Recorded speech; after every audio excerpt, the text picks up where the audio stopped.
গত শুক্রবার থেকে নিখোঁজ থাকা তৃণমূল শ্রমিক নেতার মৃতদেহ উদ্ধারকে কেন্দ্র করে চাঞ্চল্য ছড়ালো রবিবার।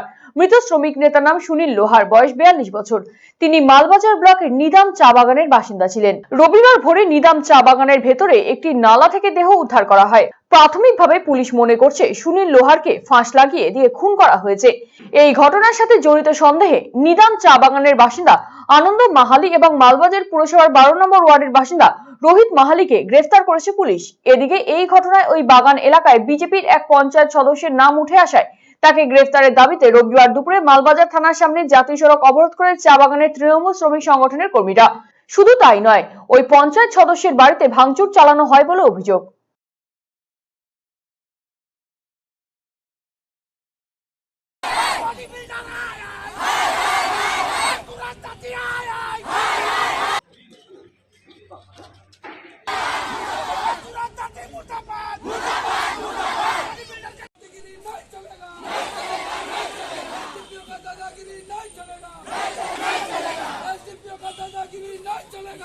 আমার বন্ধু হয় বাড়ির পাশে। কি নাম? আমার নাম ও সুনীল লোহার। কি করতো উনি? ও বাগানে কাজ করতো, ফ্যাক্টরি গেটে চকিদার। উনি কোনো দল করতো? হ্যাঁ, টিএমসি দল করতো। টিএমসি কি দায়িত্ব ছিল উনি?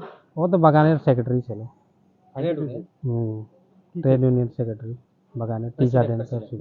কি হয়েছিল ঘটনাটা বলেন তো? ঘটনা তো আমি সঠিকভাবে বলতে পারবো না, কিন্তু রাত্রে 11টার সময় এই ঘটনাটা হয়েছে। তো কি শুনেছেন? যে আমি যা শুনেছি যে রাত্রে তো মানে ছেলেদের সঙ্গে মটর খাইছিল, খাওয়ার পরে যে আমাদের যে ছেলেরা আছে ওদের সঙ্গে ছিল, আর ওর বাড়ির পাশে ছেলেরা ওকে বাড়ি পৌঁছায় দিল 10টার সময়। বাড়ি পৌঁছার পর সব নিজের নিজের বাড়ি চলে গেছে। ও কাজের জন্য বাইর হয়েছিল বাড়ি থেকে। তখন ও যারা মারছে ওদের সঙ্গে দেখা হয়েছে মাঝখানে, যা আমি শুনলাম। তো দেখা হয়েছিল, তো ওই যা মারা গেছে ওই ছেলেটা বললো কি মানে সুনীল লোহার, যে আমাকে খাসি হয়েছিল, সঙ্গে চলো হসপিটাল। বাগানে হসপিটাল গিয়েছিল। হসপিটাল যাওয়ার পরে ওখানে ওষুধ টষুধ খাইলো। আর ওইখানে ওই যে নার্স আছে ওরা জল গরম টরম করে খাওয়াইলো ওকে। তারপরে ওখান থেকে বের হয়ে ওই যারা মারছে ওদের ওই ছেলের সঙ্গে কোথায় যে গেছে ওখান থেকে, ওটা আমরাও জানতেছি না। কি দিয়ে মারছে? কোথায় কোথায় আঘাত?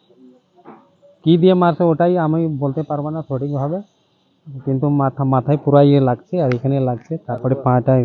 কারা মারে? ওই ছেলেরা মারছে বোধহয়, হইতে পারে যারা। আনন্দ মালি।